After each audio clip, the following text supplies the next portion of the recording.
Recording बंद हो चुकी थी और एनी गंगूरा आइलैंड में भाग रही थी। चरर चरर के कदमों के साथ एनी संपूर्ण गति से उस घने जंगल में छिपती भाग रही थी। पीछे गिंगो था और गिंगो के पीछे तमाम आदिवासी अपने अपने भाले नश्तर लिए दौड़ रहे थे। फिश फिश खच चाक की आवाज़ें गूंज रही थी। एक साथ कई भाले तीर गिंगो पर झपटे, पर जब तक वो गिंगो की जगह पर गड़े तब तक गिंगो 10 गज आगे पहुंच चुका था।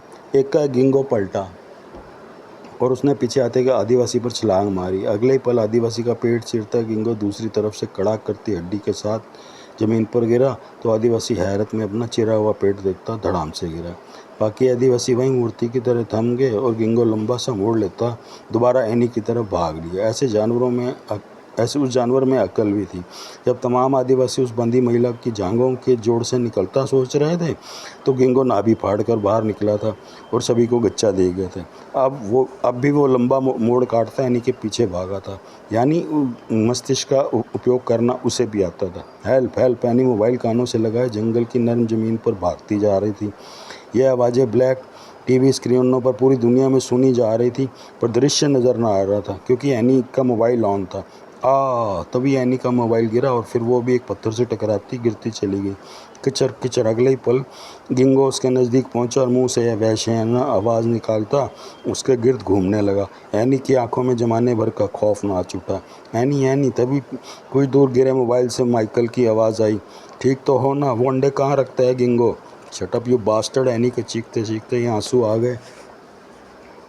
तुम्हें भी एनी की नहीं उस गिंगो की पड़ी है जो मेरे गिर्द मंडरा रहा है। एनी एनी, मैं मानता हूँ तुम्हारी मौत अब तय है, फिर भी जाते जाते मानवता का भला कर जाओ ताकि उस वैशी को उसकी पूरी जाति को ख़त्म किया जा सके।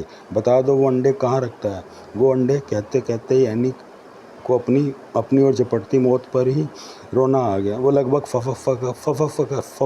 फफक कर बोली, वो किचर किचर। तभी गिंगो कूदकर उसके जिस्म पर आ गिरा। वो आतंक के मारे एनी की आंखें फटी और जा फटी शब्द उसके मुंह से ना निकल पा रहे थे। गिंगो रेंगता हुआ उसकी छातियों के बीच से गुजरता गर्दन पर पहुंचा और दोनों पंजे ठोड़ी पर रखकर लगभग खड़ा हो गया और एनी को अपनी गोल आंखों से देखने लगा। वो आंखें अपनी मटकाने लगा। हा हा हा। एनी का मुंह चीख के लिए पूरा खोला पर चीख ना निकली। गिंगो जीप लपाता दोनों तरफ के दांत दाएं बाएं हिलाने लगा। एनी की पुतलियां खौफ से वहीं स्थिर होकर कंपन करने लगी कि तभी गिंगो ने गोता खाया और उसकी चीख के लिए खुले हुए मुंह में घुसता चला गया। उसका जिस्म अपना पिछला जिस्म उसी पर लंबा होकर सिकुड़ने लगा और एनी को अपने हलक में कोई ले जाती चीज़ सरसराती महसूस हुई, मानो कोई बहुत मोटा नूडल निकल रही हो। एकाएक एनी के दोनों हाथ अपनी गर्दन पर, फिर दोनों सीनों के बीच और फिर पेट के निचले हिस्से पर नाचते चले गए और धड़ उछलने लगे। वो मछली की तरह तड़पती अपने जिस्म के भीतर गिंगो की मौजूदगी की हलचल महसूस करने लगी। Fish fish. तभी भीतर की तलवार सी चली और उससे अपना कोई अंदरूनी अंग फटता सा महसूस हुआ। इसी तलवार ने उसे हलक फाड़ कर चीखने पर मजबूर कर दिया। उसका गर्भाशय गिंगो ने फाड़ डाला था। Any any. दूर पड़े मोबाइल माइकल की चीख गूंजी। एनी का एक हाथ छटपटाता हुआ मोबाइल की तरफ बढ़ा, फिर काफ़ी कठिनाई से मोबाइल कान तक पहुंचाने में वो सफल हुई।